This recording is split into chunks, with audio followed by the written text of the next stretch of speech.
I could say we come full circle, almost, because I found an author spotlight on Ruby Dixon.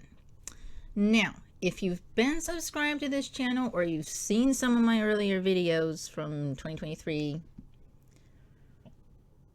you might recognize Ruby Dixon because her name has appeared on this channel before.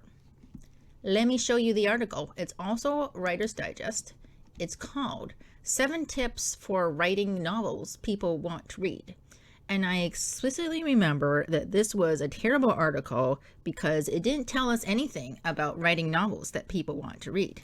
Now, I show you proof. You're going to see a behind the scenes of my, oh my gosh, look at these slides where I used to put random pictures in the background. This is a comment slide that I made. It says, keep in mind 7 tips, and by the 4th one, we still don't know how to write a story that people want to read. Some people, some newbies, are only going to read the headers of each point and not the inside. So, obviously, I'm critiquing it. And then another comment, I said, wait, I thought we were talking about writing books that people want to read. So Ruby Dixon is the author of Ice Planet Barbarian series. This article either Writer's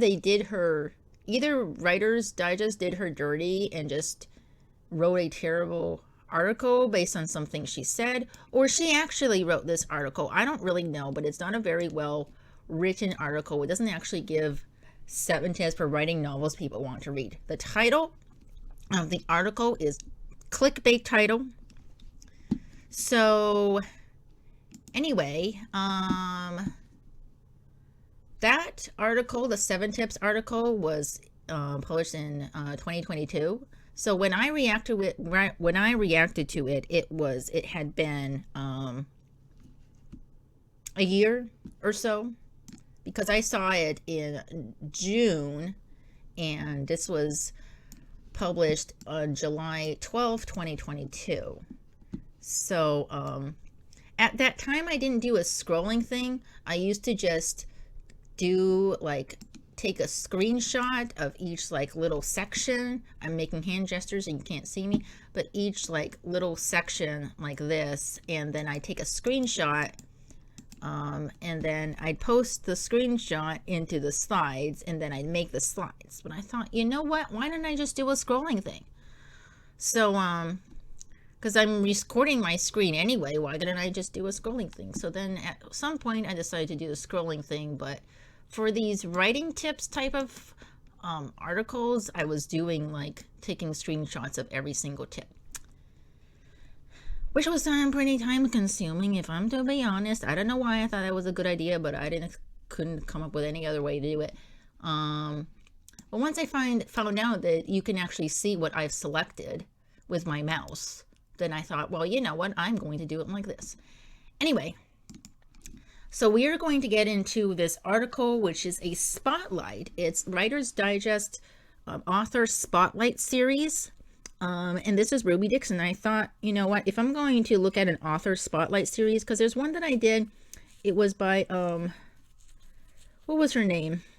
Something Buchanan. It was some kind of, it was about her book. Anyway, so yeah, Ruby, what am I even saying? Ruby Dixon's, yes, so you can see this is her website. She is the author of Ice Planet Barbarian series. I didn't realize it was this long. Oh my gosh. She has some special editions and some merch and some, oh my gosh, I didn't know it was this long. I thought it was just 3 books. Anyway, so she is going to be, so this article is about, it says, in this interview, best-selling author Ruby Dixon discusses the inspiration behind her new romantasy, Blue Moon Rising. And we have our old friend Robert Lee Brewer. This was published on October 14, 2024, so last year, but it hasn't been that long since October, right? Okay. Yeah. Ruby Dixon is an author of all things science fiction romance. She is a Sagittarius and a Raylo shipper and loves farming sims but not actual housework. She lives in the South with her husband and a couple of goofy cats and can't think of anything else to put in her biography. Truly, she is boring. Learn more. Okay. In this interview, Ruby discusses the inspiration behind her new romantasy, Blue Moon. I just realized it says Bull Moon Rising, not Blue Moon Rising. That is so hard to read. Her advice for other writers and more. Okay, and name Ruby Dixon. Literary agent is Hollywood at Root Literary. Book title is Bull Moon Rising. Publisher is Ace. Release date October 15th. So this is already out. This book is already out. So that means this article, they're very clever with the marketing, aren't they? This article came out on October 14th. The book released on October 15th, so just the very next day. The genre is romantasy and monster romance. Previous titles that she's written, Ice Planet Barbarians, and apparently a whole bunch of other stuff. Ice Planet Barbarians is just like, is that like the name of the series? I don't know. I think something happened to my speech somewhere there. There was something weird that came out. I don't know what happened. I think I stopped working or something. The elevator pitch. A bookish heiress needs to save her family's estate, so she wants to join the Royal Artifactual Guild. But to get through the door, she'll need a chaperone. So she marries her teacher, a surly minotaur. Okay. Not my cup of tea, just letting you know. Oh, this is interesting. Writer's Digest uses affiliate links. So that means they get something from out of this? Is that how that works? I don't know. So anyway, we're going to dive into Ruby Dixon. And this is my first time actually diving into like who she is, like what kind of person, like this, all that stuff. I only knew about Ice Planet Barbarians because, who was it? Amanda of Swell Entertainment reviewed this, said she did this in her series of So You Don't Have to series. She read Ice Planet Barbarians, So You Don't Have to, and I think she read the next book. I don't know if she read the third book or if the third book was out by the time that she was reading it. Anyway, so that's how I found out about Ice Planet Barbarians. Through Amanda. And if I can find her video, no wait, I can find her video. I'll find her video and I'll link it down below so you can go watch it if you don't want to read the book. There's a lot of spoilers, just letting you know. Anyway, so that's that. So we're going to get into that. You know what? When people say in their bio that they are boring, it's like when people who are terrible at like swimming say that I'm terrible at. People who are actually good at swimming say that they're terrible at swimming. It's like, I don't know. Or like, I don't know. It's like if some interesting person said that, no, I'm boring. It's like, well, of course you're not. Why are you saying that? Anyway, I don't know. I don't like it when people say like, people who are off. It's like she's trying to draw attention to the being boring. It's like she's saying I'm boring. It's like funny or something. I don't know. I don't really like it, but some people do it and I don't really like it, but that's just my opinion. I just noticed something. Holly Root at Root Literary, it's probably her agency because her name is Root. That's an interesting last name. I wonder if it's her actual name.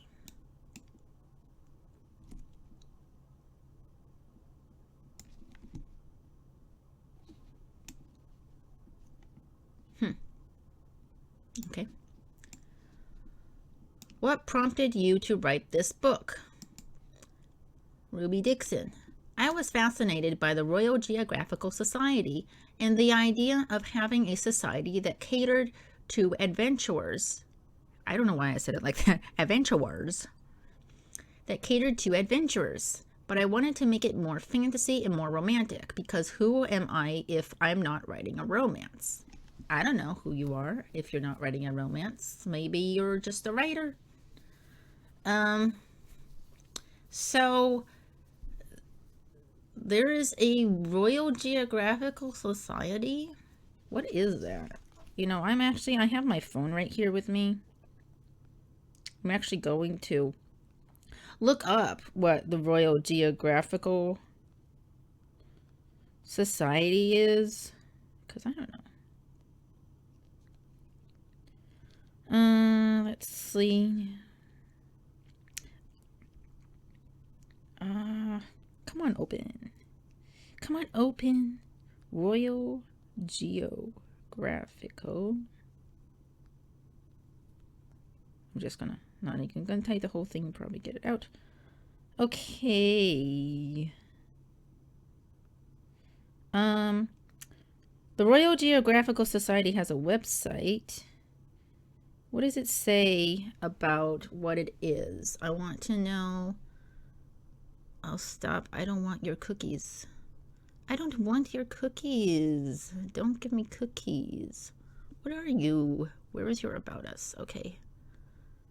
Just about us in general. Can you give me something? Okay. About us. It says, founded in 1830, we are the UK's learned society and professional body for geography. Discover our history. Okay. Let's see. Our work as a charity, learned society, and professional body, we reach millions of people each year through our work in advancing geography and supporting geographers. Okay. What is this? What do you actually do? We don't know. Okay. Charity. Okay. Professional body. We serve an exceptionally wide range of public and professional audiences, including our 16,000 members. That's a lot of people. We reach millions of people each year through our work to advance geography and support geographers. What we do exactly. What exactly do you do? I want to know. We are going to find out together right now, you and me. Okay. Let's see. It says, we are the UK's learned society for geography and professional body for geographers. We are also a membership organization and a registered charity in the UK. And they give a number. The society was founded in 1830 to advance geographical science, and this remains our core purpose. We achieve this through supporting geographical research, education, and fieldwork and expeditions, as well as by advocating on behalf of the discipline, supporting geographers in professional practice, and promoting geography to public audiences. Okay, so there are a bunch of geographical professional people who help educate and do research on geography. I see. So they actually go out into the field as well. You know, I'll link a description in the description. I'll link their website so you can go figure it out for yourself too. They seem to hold expeditions. They have field research. I want to know what the importance of this is. Like, why do you do it?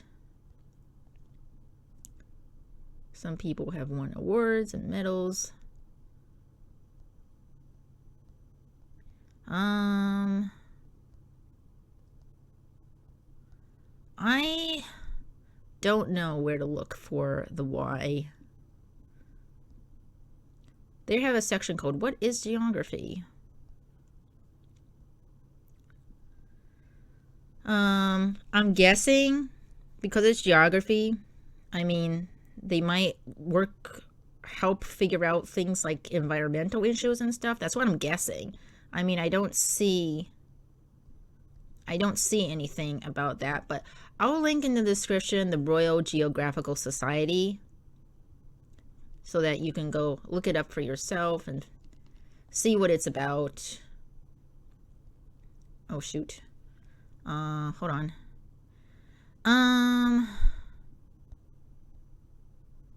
Okay. So, we learned something new today together, didn't we? Did you know that if you pay attention to your daily life, you learn something new every day? Now, it actually happens. I tested it out. Okay, so she looked at this Royal Geographical Society and she thought, oh, it's cool to have a society catered to adventurers. And she decided to write this book, which has something called the Royal Artifactual Guild, which I don't know what that is. Had no idea what that is, but if it's artifactual, maybe it's artifacts, maybe it's like archaeology type of stuff. I don't know. So what prompted her to write the book is the Royal Geographical Society, which I didn't know about before. So thank you, Ruby Dixon, for being inspired by it and then talking about it in this interview, because now we have learned a new thing today, and that is a good, positive thing.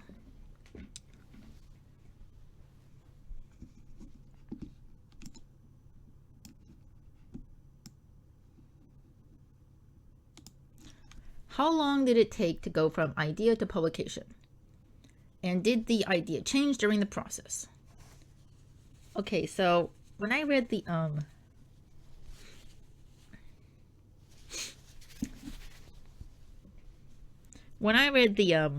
my nose is itchy.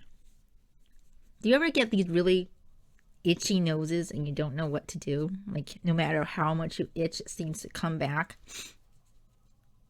Anyway,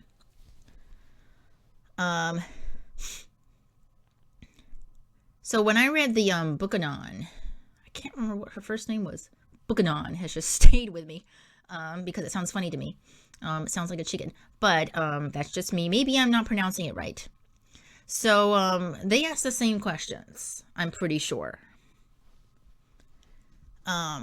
So yeah, how long did it take to go from idea to publication, and did the idea change during the process? Ruby Dixon says, I was playing with the idea and wrote a proposal, 3 chapters, an outline, and a high-level pitch to send to my agent.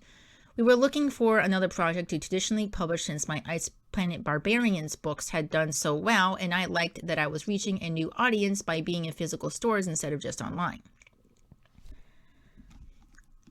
My agent pitched the idea to Cindy Huang, my editor for the Berkeley Publishing reprints of Ice Planet Barbarians. Cindy asked to have a look at it before we went on submission and loved it so much that she offered right away. Very lucky. The title changed. My original one was terribly clunky, but the rest of the story turned out as I'd pitched it, and I wrote the rest of it on a tight deadline.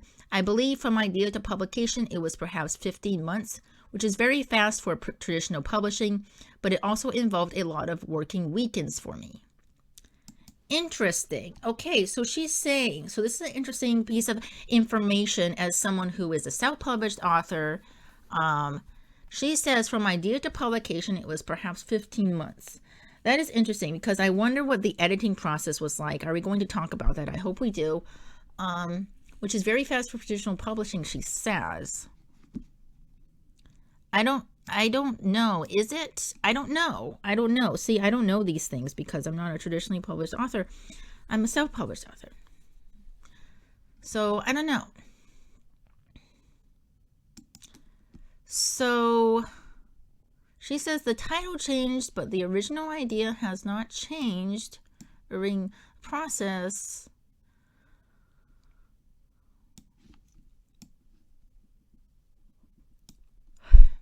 I yawned. I want to know, curious, she says, she's saying my original one was terribly clunky. What could be clunky? Full moon rising. I don't even know what full moon rising even means. Anyway, From idea to publication, 15 months. So 15 months.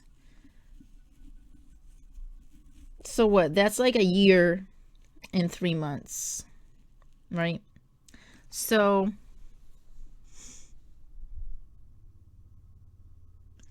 depends on like how long it takes her to like draft things and how many edits she goes through, like what her overall process is. Because I have no idea how long that would look. I mean, I think it's even for like self-publishing.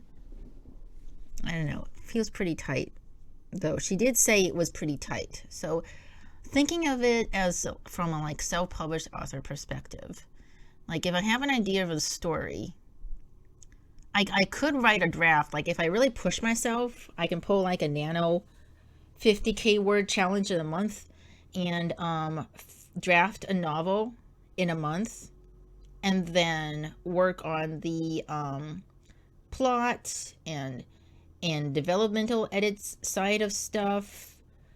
That could take up to 2 months, maybe 3, depending on how bad it is after the first draft. And then comes the line editing and stuff. And then after the line editing, then it'll be beta readers. And that takes about a couple months, like, to get back from beta readers. But if you're a traditionally published author, you wouldn't have beta readers, right? You would just have like your editor and your agent reading it. Do you have beta readers when you're traditional published?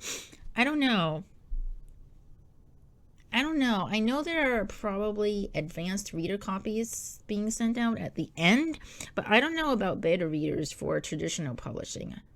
I don't think I've ever heard that, especially if you already have an agent. I don't know what the situation is like there. Maybe there are some people on the team that read it as like beta readers. I do know in traditional publishing, there's like a whole bunch of editors on the team, so it's not just one editor, so a bunch of people are reading it. So maybe that's kind of like a beta reader situation. I don't know. But when you think about having to work with other people, it does take some time for other people to then get back to you. So it could end up being pretty tight, maybe. I don't know. Those are my speculations anyway.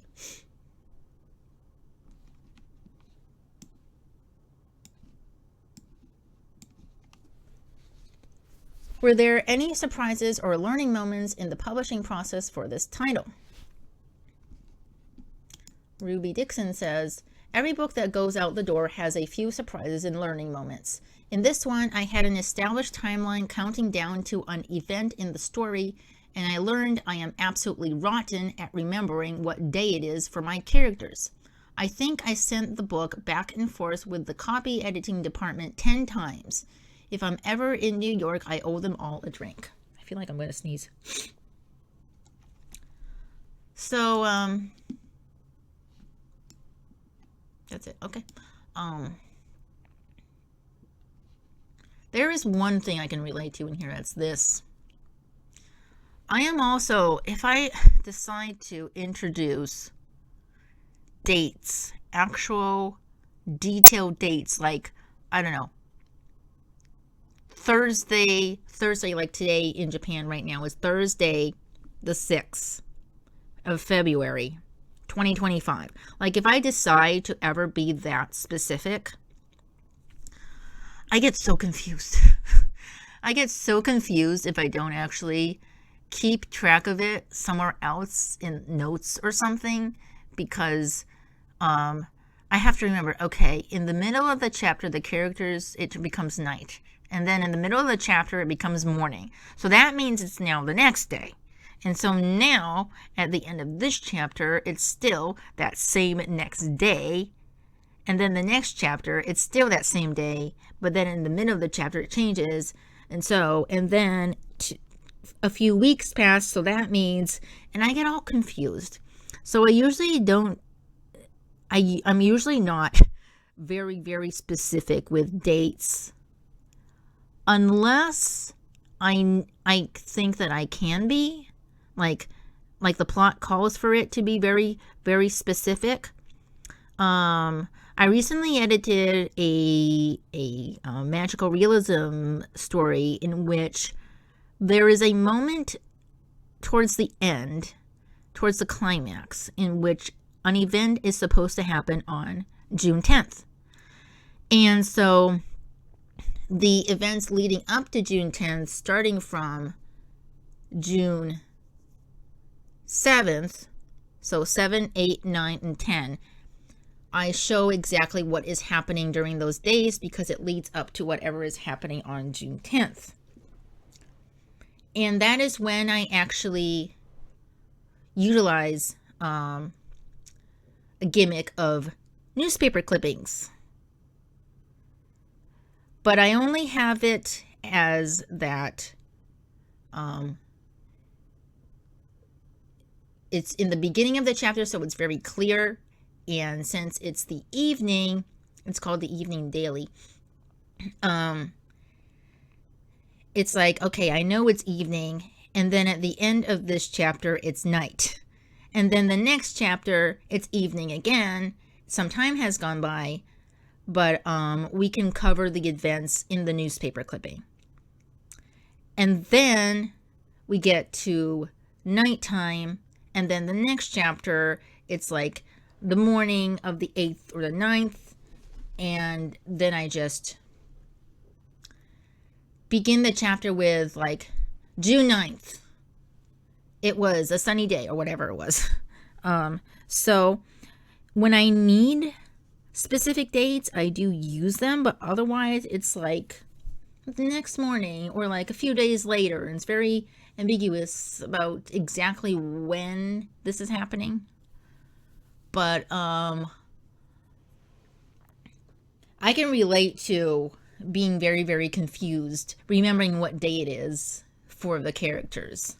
Especially if you skip over days and people aren't going to bed, they're like staying up at late at night or whatever. When you say a few weeks have passed and you're like, okay, so a few weeks have passed, that means it's I need a calendar. So I really relate to that. So that's nice that I'm reading an article and I'm like, oh yeah, I get that. You know, that's a good thing to read in an article. Okay. Sent the book back and forth with a copy editing department. Thought, I don't know. Copy editing. Copy editing is like making sure that the details are matching up. There's consistency, I think. It's different from line editing. Line editing is like you're making your sentences very tight. Copy editing is like making sure that everything is consistent. That's what I am understanding. But what I don't really understand about all these editing like phases is like, wouldn't you already do that in the developmental editing stage? But if you're a traditionally published author, you don't have a developmental editing stage. You're just going through the editor. I don't really know what happens in traditional publishing. Don't listen to what I'm saying about traditional publishing. I don't know very much. I did look into it a little bit, you know, before I decided to go self-publishing, but for various reasons, it's not for me. Anyway, yeah.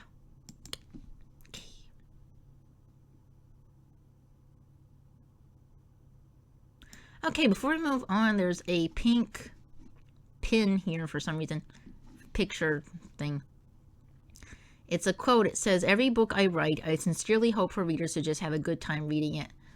I relate to this sentiment. Sentiment? Is this a sentiment? I don't really know if it's a sentiment.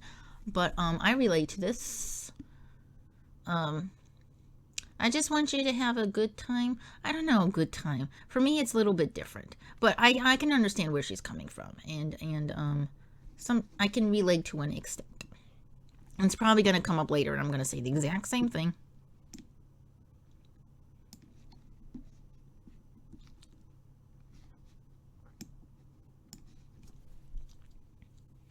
Were there any surprises in the writing process for this book? The biggest surprise to me was how amazing and supportive the Penguin Random House team is. I say it's a surprise, but it shouldn't be. I've had nothing but amazing experiences with them. I'm always surprised because so many hands end up touching my book. From the initial pitch to the marketing department to the art department, who really did a stellar job. Look at that gorgeous package. I don't think I'm exaggerating when I say more than 24 people have touched this book on the PRH side. And those are just the ones that emailed me asking questions or clarifying text. I am willing to bet there are more in-house. This one has very much felt like a team effort, and I'm beyond grateful for everything Cindy and her team has done for me.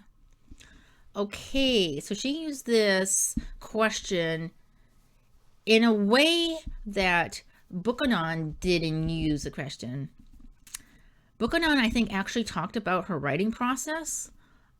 Dixon is not doing that. She is saying, I am so surprised that so many people have worked on this. And now it's a whole team effort, and I'm so grateful. I want to know about your writing process.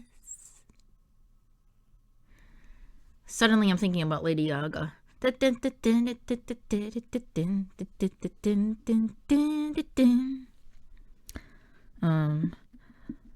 want to hear about your writing process. It just sounded like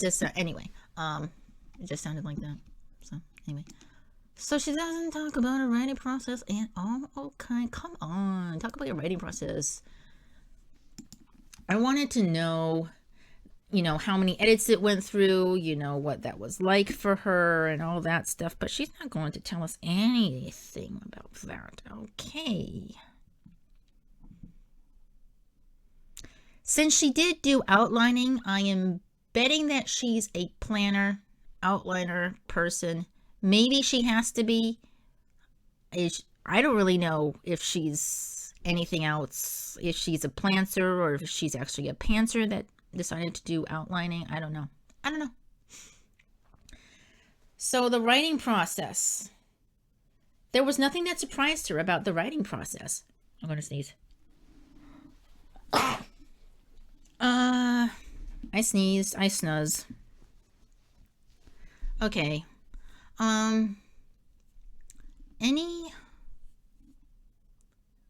She was surprised that many people touched her book. That has nothing to do with the writing process. Ruby Dixon, come on, answer the question. Surprises in the process, writing process. They didn't say publishing process. They said writing process. So you need to talk about, okay, were there any moments in the story where you struggled in the process? Is there any new things that maybe new processes that you've tried during the writing because you had such a tight deadline? I want to know about those things.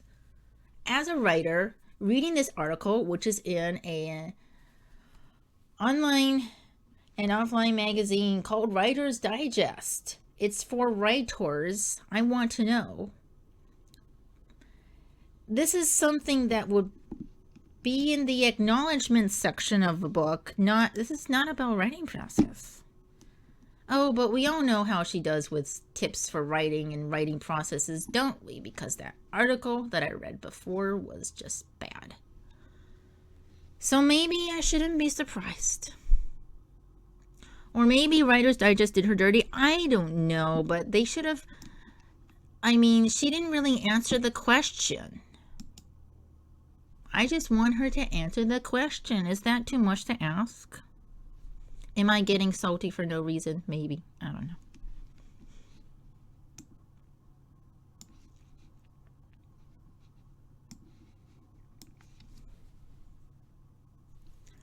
What do you hope readers will get out of your book? Here's the quote I read before. I knew it was going to come up. Every book I write, I sincerely hope for readers to just have a good time reading it. I want them to close the book with a smile and take away their troubles for a few hours. I never wanted to write the great American novel. I just want to write the literary equivalent of a good time.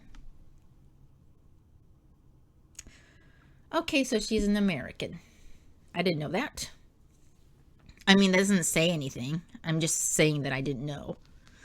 I need to drink coffee, water.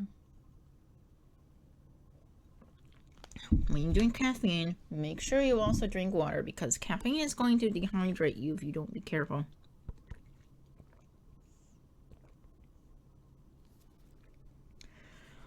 Okay. She just wants to write.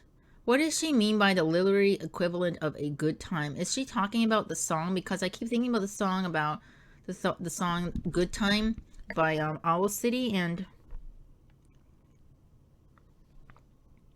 Carly Rae Jepsen. Yeah. That's the one. It's the one that goes, "We don't even have to try, it's always a good time."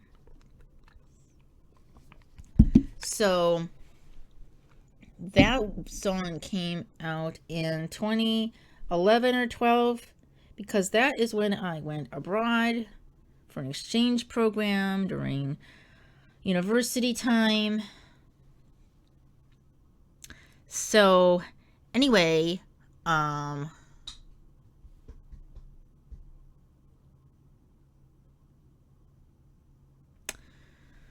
so she just wants a good time, which is great. I mean, Ice Planet Barbarians and stuff like that, it's not particularly my cup of tea. Also, romantasy is not really my cup of tea, particularly. But some people like it. I mean, actually, a lot of people like it. So they just want to have a good time. That's a good time. That's great. That's awesome. I mean, I know I'm sounding like I have like some kind of thing to say more about this, but I don't know. I don't really have anything more to say about this. If she wants just to make people happy and make them smile and take away their troubles for a few hours, I mean, that's nice. That's very nice, I think. And the books don't always have to be so serious, I don't think. They don't often they don't always have to talk about have like serious themes about life or about discrimination or mental health. They don't always have to have those. They can just be a good time. As Jesse the reader often says, that he likes a book that is just fun. It's just a fun time. Maybe it's not the best written book, but it's a fun time. And I think it's okay for books to be a fun time, because reading can be serious, but it doesn't have to be that serious. And that's great. That's great to have books that are just fun. I'm talking in circles.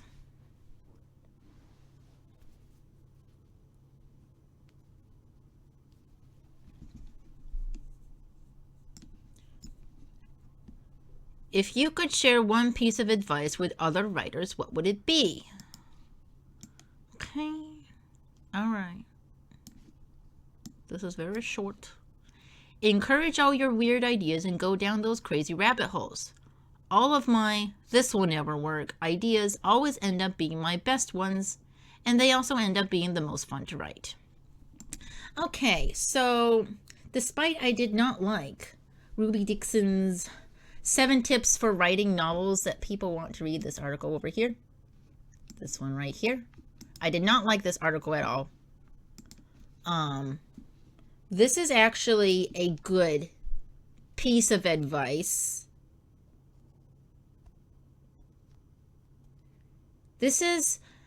I see lots of people in like Facebook writing groups or forums and stuff. They ask, what do you think about this idea? And I think they're asking that because they feel insecure about those ideas. Maybe it's some slightly weird, crazy idea, and they're not sure if people are going to like it. They're not sure if it's going to work. And a lot of the time, it's not that weird, or it sounds great, actually. And so they don't have anything to worry about. And a lot of the times people in the comments will be like, do what you want, it's your story, or and stuff like that. And you know, there was always an audience for something. So yeah, I think it's a good piece of advice to say encourage all your weird ideas and go down those crazy rabbit holes. Go ahead and do it. I often say to other creative people like writers or illustrators, and I do like graphic design as a hobby. I think I always not I think I always say to them, people who want advice or they don't know, they're just starting and they're like asking like what should I do, and like I always say to experiment.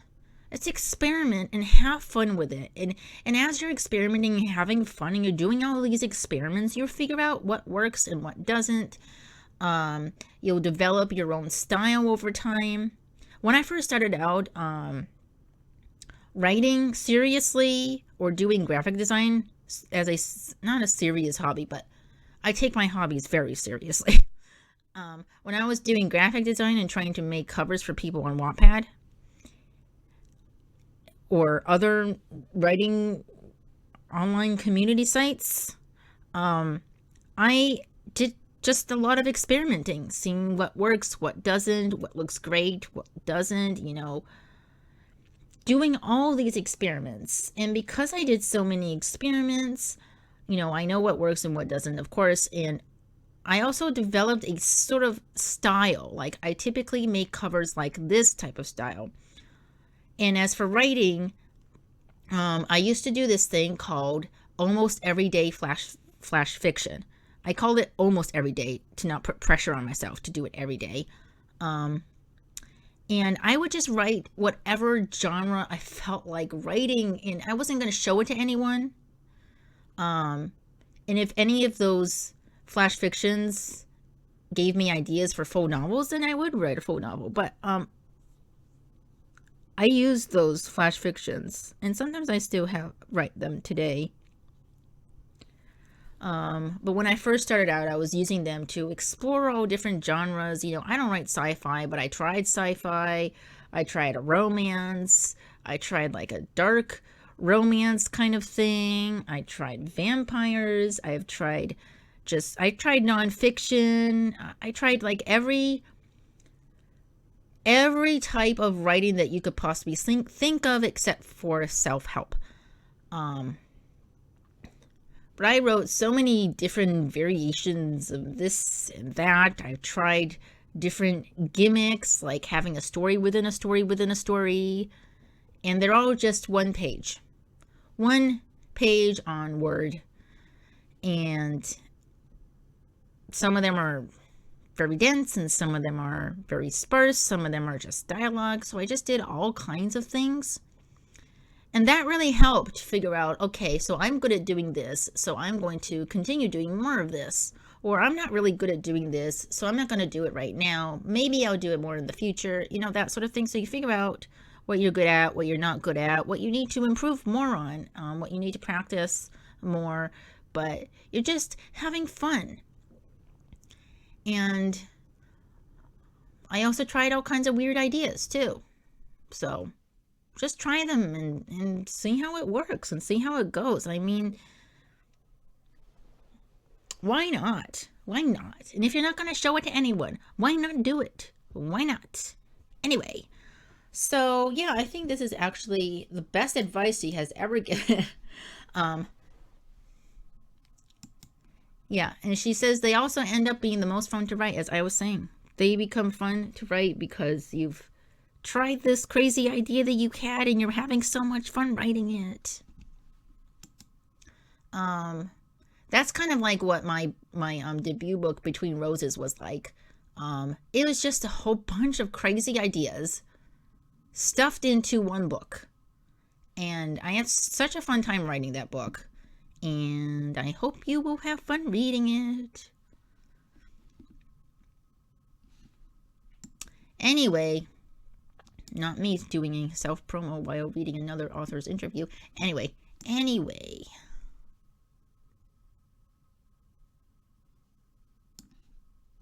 yeah, so that is the end of the article. It's nothing more. Nothing more here. Just Robert Lee Brewer's. Oh, he's a senior editor of Writer's Digest.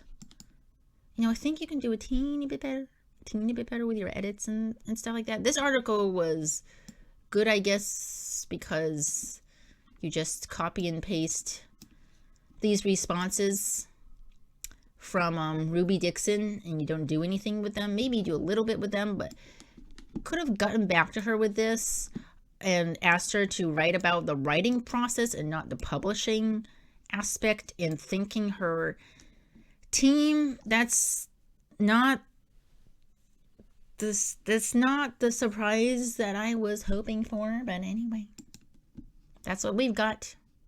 That's what we've got. So, what did you think about this article? I mean, except for that thing about the writing process, I mean, it wasn't so bad reading it.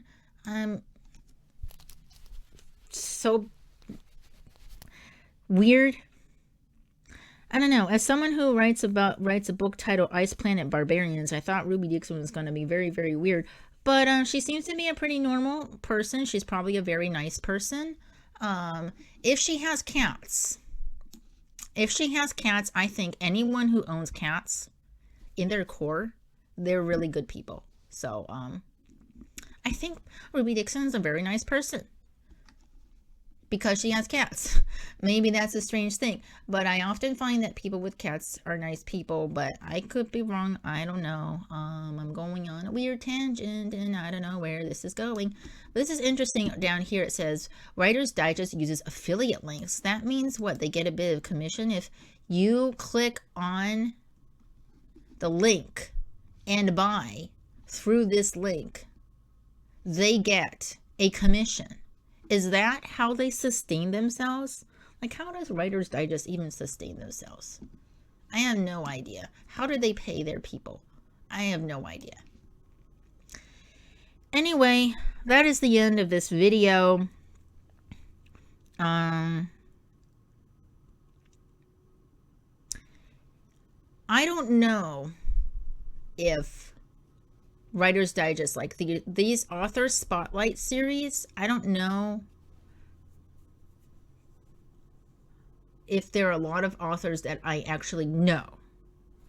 I do know that recently they published an author spotlight on TJ Klune. Do you want me to react to that? I haven't read his books yet, so I can't really say. I mean, I haven't read Ruby Dixon's books either, but TJ Klune, I have his books. I haven't read them yet. So do you want me to react to his interview before reading the books or react to his interview after reading the books? Let me know in the comments down below. Yeah. So anyway, let me know all your thoughts and stuff. And have you read anything by Ruby Dixon? Have you picked up this book? Have you picked up my book, Between Roses?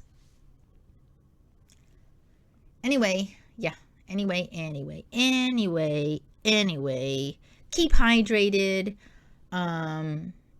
Hope you have a lovely rest of the day. And there are no secret words in this video. You will hear me in the next video. The fox is out.